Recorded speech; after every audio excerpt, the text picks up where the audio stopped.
The morning sun beat down on Camp Pendleton's shooting range as 30 Marine Corps marksmen gathered for the annual precision shooting competition. These were the best of the best men who'd spent years perfecting their craft, who could hit targets most people couldn't even see. They checked their custom rifles, expensive pieces of equipment worth thousands of dollars, each one meticulously maintained and zeroed. Then she walked onto the range carrying what looked like a toy. Before we continue, tell me in the comments which country you're watching from right now. I love connecting with our global community. And trust me, you absolutely need to stay until the end because what happens in the next few minutes will leave you speechless. Her name was Sarah Chung, and she looked more like someone's librarian than a competitive shooter. She was maybe 5'3", wearing civilian clothes and thick glasses that kept sliding down her nose.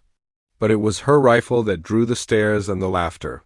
It was bright orange, the kind of training rifle used by junior or OTC programs, made of polymer instead of precision-machined steel. It looked like something you'd buy at a toy store, not something you'd bring to a competition against Marine Corps Scout snipers. The comments started immediately. Jokes about her bringing a Nerf gun to a gunfight. Suggestions that maybe she'd wandered onto the wrong range, that the beginner class was next week. One particularly arrogant staff sergeant, a man named Derek Torres with 3 combat deployments and a wall full of shooting trophies, made a show of offering to lend her a real rifle. His buddies laughed. Sarah just smiled politely, adjusted her glasses, and quietly began setting up at her assigned firing position. The range master, a grizzled gunnery sergeant named Williams who'd seen everything in his 30-year career, raised an eyebrow when he checked her entry form. She'd signed up for the expert division, the one reserved for the most skilled shooters. He asked if she was sure, if she understood these were targets at 600, 800, and 1,000 yards. Sarah nodded, still smiling that quiet smile. Gunnery Sergeant Williams had learned long ago not to judge, so he simply wished her good luck and moved on. The competition began with the 600-yard targets. The Marines went first, and they were impressive. Tight groupings, professional technique, the kind of shooting that comes from endless training and natural talent. Torres shot a near-perfect score, his bullets punching through the target center with mechanical precision. He stood and took an exaggerated bow, soaking in the applause. Then it was Sarah's turn. She settled into position with her orange rifle, taking her time, seemingly unbothered by the whispers and chuckles around her. She controlled her breathing, her finger gently resting on the trigger, then she fired. The electronic target system lit up. Perfect center hit. The laughter died a little. She fired again, another perfect hit, and again. And again. 5 shots, 5 perfect hits, each one dead center, closer together than seemed humanly possible. The range went quiet. Marines who'd been joking moments before now watched with narrowed eyes. Their professional interest peaked. Maybe it was luck, they thought. Wait until the 800-yard targets.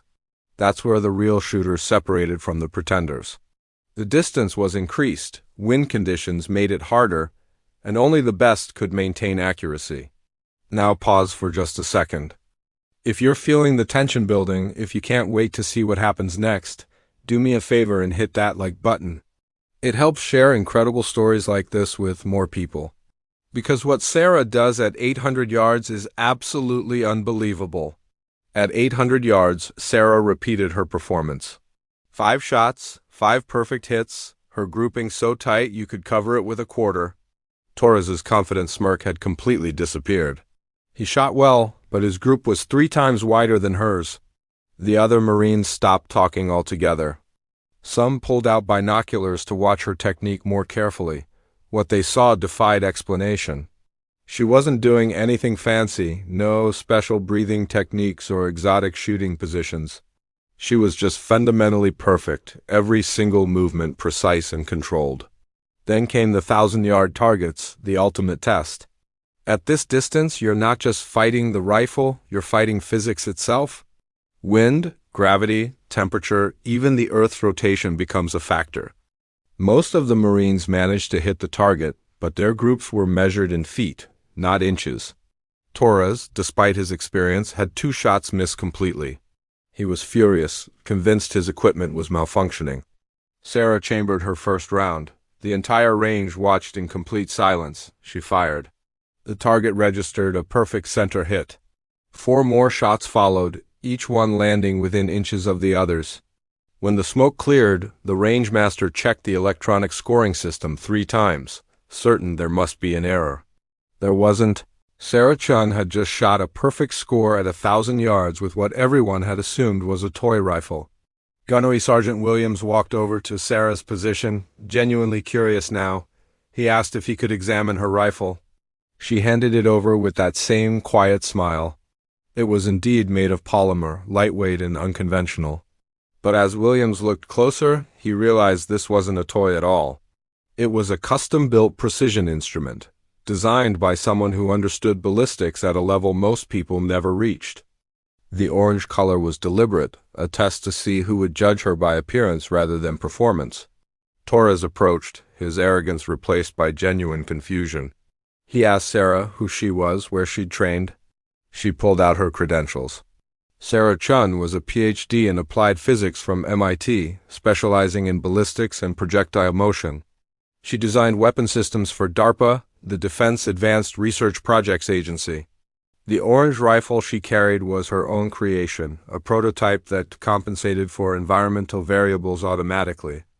But more than that, she was also a 15-time national champion shooter who'd been competing since she was 12 years old. She'd come to Camp Pendleton not to show off, but to test her prototype in real competition conditions and to teach a lesson about assumptions. Every Marine on that range had judged her before she fired a single shot. They'd seen the orange rifle, the civilian clothes, the glasses, and decided she didn't belong. They'd let their egos blind them to the possibility that maybe, just maybe, someone who looked different could be better than them. Torres, to his credit, approached Sarah after the competition and apologized. He admitted he'd been a fool, that he'd let pride cloud his judgment. Sarah shook his hand and told him that the best operators she, D, worked with all had one thing in common. They never underestimated anyone. She offered to spend the afternoon teaching anyone interested about the physics behind long-range shooting. 20 Marines stayed, including Torres, who took notes like a student. 6 months later, Sarah's orange rifle design was adopted by the Marine Corps for specialized units. Torres became one of its biggest advocates, telling everyone the story of the day he learned that true expertise doesn't care about appearances, traditions, or expectations. He kept a photo on his wall of Sarah holding her orange rifle, a reminder that the moment you think you know everything is the moment you stop learning.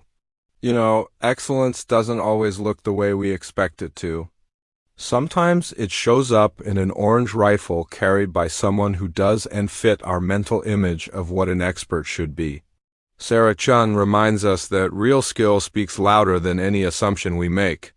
If this story inspired you, if it made you question your own judgments and biases, I'd be truly grateful if you'd subscribe to this channel. We share these powerful stories because they challenge us to see beyond the surface, to recognize greatness wherever it appears. Hit that subscribe button and turn on notifications so you never miss a story that could change how you see the world. Share this with someone who needs this reminder today. Thank you for being here, and I'll see you in the next incredible story.